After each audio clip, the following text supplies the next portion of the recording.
My YouTube channel guys.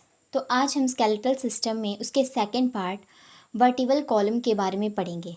Vertebral column को backbone भी कहते हैं, रीढ़ की हड्डी भी कहते हैं और ये हमारी पीठ के बिल्कुल सेंटर में प्रेजेंट होती है। तो यहाँ पे सबसे पहले हम बात करते हैं कि जो हमारा वर्टिबल कॉलम है उसमें टोटल 33 वर्टिब्रेट्स होती हैं, जिसमें हमारी सबसे पहले आती है सर्वाइकल वर्टिब्रे, जो कि हमारे नेक रीजन में प्रेजेंट होती है। ये C1 से लेके C7 तक होती है। इसकी जो फर्स्ट वर्टिब्रे होती है वो होती है एटलस एंड सेकंड होती है एक्सिस। तो ये C1 और C2 होती हैं और इनका काम क्या होता है कि हमारे सिर को घुमाने में हेल्प करती हैं, सिर के भार को संभालने में हेल्प करती हैं। और सेकंड हम बात करते हैं थोरेसिक वर्टिब्रे की, जो कि होती है T1 से लेके T12 तक और हमारे चेस्ट रीजन में ये प्रेजेंट होती है। और ये हमारे जो है वो रिब्स यानी कि पसलियों से जुड़ी होती है। ये हमारे हार्ट और लंग्स की सुरक्षा करती है। अब हम थर्ड की बात करते हैं लंबर वर्टिब्रे की। तो लंबर वर्टिब्रे जो है वो L1 से लेके L5 तक होता है और ये हमारी कमर में प्रेजेंट होती है। तो इसका काम होता है ये हमें झुकने और उठने में हेल्प करती है और ये मतलब शरीर के ज़्यादातर वेट को ये संभालती है। एंड अगली बात करते हैं हम सैक्रम की। इसमें 5 फ्यूज लिखा हुआ है, मतलब 5 वर्टिब्रेट्स मिलके एक सैक्रम की फॉर्मेशन करती हैं।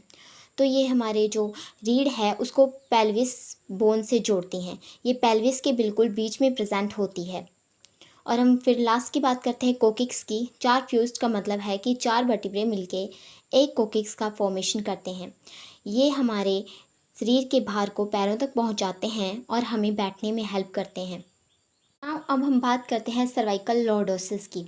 सर्वाइकल लॉर्डोसिस हमारे सर्वाइकल रीजन में प्रेजेंट होता है। लॉर्डोसिस का मतलब एक कर्व जो कि हमारी गर्दन में प्रेजेंट होती है।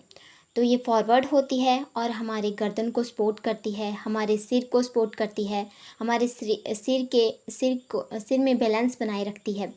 एंड सेकंड की बात करते हैं हम थोरेसिक की फोर्सेस के बारे में, जो कि हमारे थोरेसिक रीजन में प्रेजेंट होती है और ये बैकवर्ड होती है और ये हमारे लंग्स और हार्ट की सुरक्षा करती है।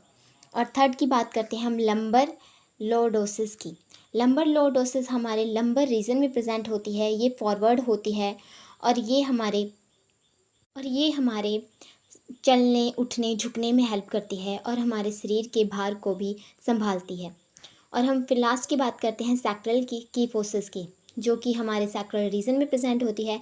ये बैकवर्ड होती है और ये हमारे शरीर का भार पैरों तक पहुंचाते हैं। So thank you guys. अगर आपको मेरी वीडियो अच्छी लगी हो तो प्लीज़ इसे लाइक, सब्सक्राइब और शेयर ज़रूर करें।